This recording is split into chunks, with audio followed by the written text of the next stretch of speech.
Iran का हाथ, हूथियों का साथ। इजराइल के लिए ये जोड़ी सिरदर्द की सौगात है। लाल सागर में अब इजराइल का जहाज नहीं होगा, हूथियों का मिजाज चलेगा। इजराइल के लिए समंदर का रास्ता अब शॉर्टकट नहीं रह जाएगा, हूथियों का डेथ वारंट हो जाएगा। इजराइल ने सोचा था कि सिर्फ ईरान से निपटना है, लेकिन यमन ने बीच में आकर सिलेबस ही बदल दिया और अब इजराइल सोच में बैठा है। हूथियों का ड्रोन सस्ता है और इजराइल का डिफेंस महंगा, और अब हिसाब किताब बराबर होगा। ये गलती इजराइल ने जो की है उसका भुगतान अब उसे भुगतना होगा। इजराइल का आयरन डोम भी सोच में है। ऊपर से ईरान की मिसाइलें आ रही हैं या नीचे से यमन के रॉकेट। अल हूती ने ललकारा है, इस्लाम का नाम पुकारा है, और अब इजराइल के लिए बचना नामुमकिन सा सारा है। यह जंग जमीन की नहीं, जमीर की है। हूथियों ने इजराइल को आईना दिखाया है। दोस्ती हो तो हूथियों जैसी, ईरान को खरोच आई तो यमन को दर्द होने लगा। और ऐसा नहीं है कि हूथियों के खिलाफ इजराइल ने कभी कुछ नहीं किया था। हूथियों का रिटर्न गिफ्ट इजराइल के लिए अब लाल समुंदर पार करना मुश्किल होने वाला है।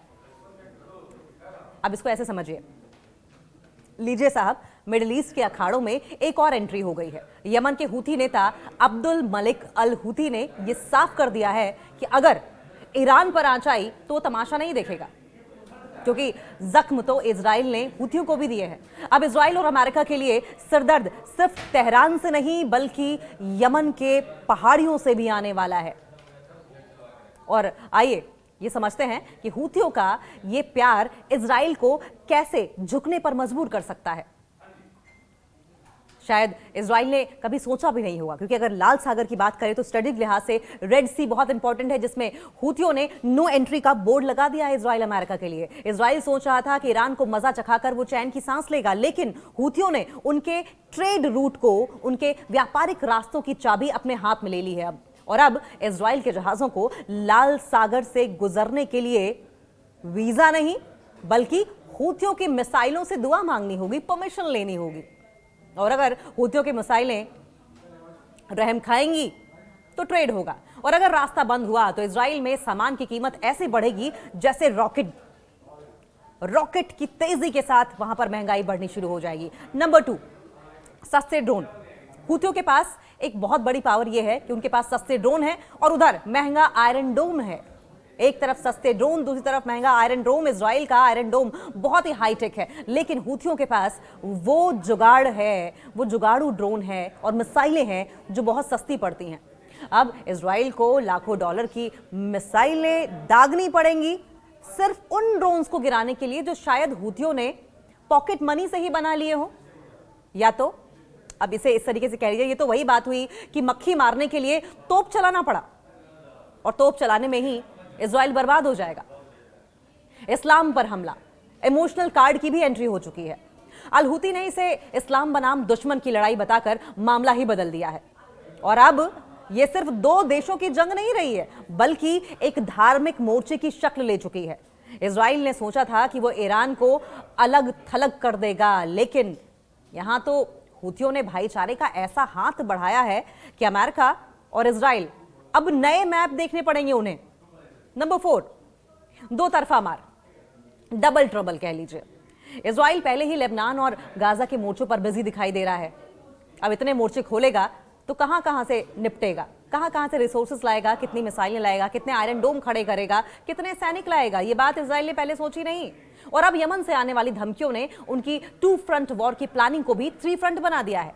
इजराइल की सेना कितनी भी ताकतवर हो, लेकिन हर तरफ से पत्थर आएंगे तो शीशे के घर को तो खतरा होगा ही। और वैसे भी जिनके घर शीशे के होते हैं वो दूसरों के घरों पर पत्थर नहीं फेंका करते। तो कुल मिलाकर बात यह है कि हूथियों ने इजराइल को बता दिया है कि पिक्चर अभी बाकी है मेरे दोस्त। ईरान को छोड़कर इजराइल ने जो मधुमक्खी का छत्ता छेड़ा है उसमें अब यमन वाली हूथी मधुमक्खियां भी डंक मारने को तैयार हो गई हैं। अब संभवतः इजराइल को समझ आए, लेकिन इजराइल समझने को तैयार नहीं है। बात यह है कि यमन का ईरान को भी समर्थन है। अमेरिका इजराइल के खिलाफ एक नया मोर्चा खोलकर बैठा है। यमन के हूथी नेता अब्दुल मलिक अल हूथी ने हाल ही में एक कड़ा बयान जारी किया, एक ऐसा बयान दिया जिससे इजराइल अब परेशान घूम रहा है, क्योंकि इजराइल को डर यह है कि तमाम देश अगर एक हो जाएंगे तो इजराइल का क्या होगा। ईरान के प्रति अपना पूर्ण समर्थन हूथियों की ओर से घोषित कर दिया गया है, डिक्लेयर कर दिया गया है। और यह स्टेटमेंट उस समय आई जब क्षेत्र में, जिस पूरे रीजन में टेंशन अपने चरम पर है। ये पूरा विवाद, इसके मेन पॉइंट्स क्या हैं, ये समझते हैं।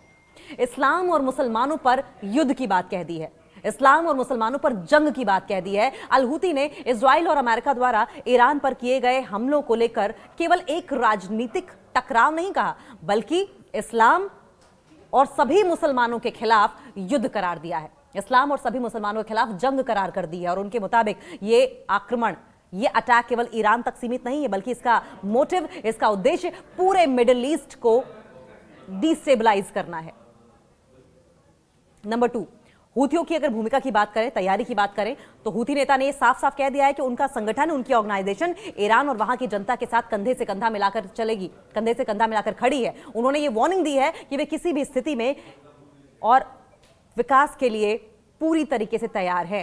किसी भी तरह का डेवलपमेंट होगा, किसी भी तरह की सिचुएशन आएगी, हूथीज इजराइल से मुकाबला करने के लिए तैयार हैं। इसका सीधा मतलब यह है कि हूथी ग्रुप्स आने वाले समय में इजरायली या फिर अमेरिकी हितों के खिलाफ सैन्य कार्रवाई तेज कर सकता है, यानी खुलकर हूथी इजराइल के खिलाफ सामने आ सकते हैं। लेकिन इस टेंशन की अगर बैकग्राउंड की बात करें तो 28 फरवरी की घटना, जब टेंशन बढ़ी थी, जब 28 फरवरी को इजराइल और अमेरिका ने ईरान पर एक जॉइंट अटैक किया था, एक साथ मिलकर इन्होंने अटैक किया था।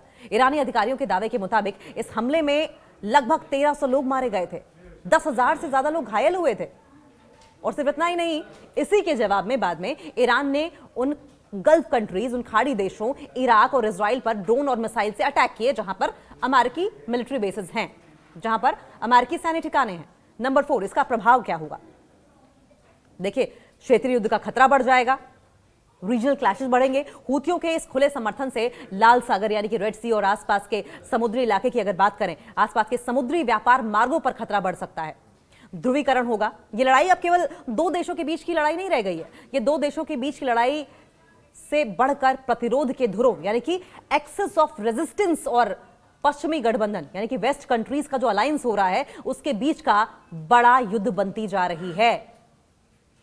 अब्दुल मलिक अल हूती का ये कड़ा रुख ये दिखाता है कि यमन का हूथी आंदोलन अब ईरान के समर्थन में किसी भी हद तक जाने को तैयार है, जिससे आने वाले दिनों में इजराइल और इजराइल के साथ साथ अमेरिका के लिए चैलेंजेस, कठिन चुनौतियां और बढ़ सकती हैं।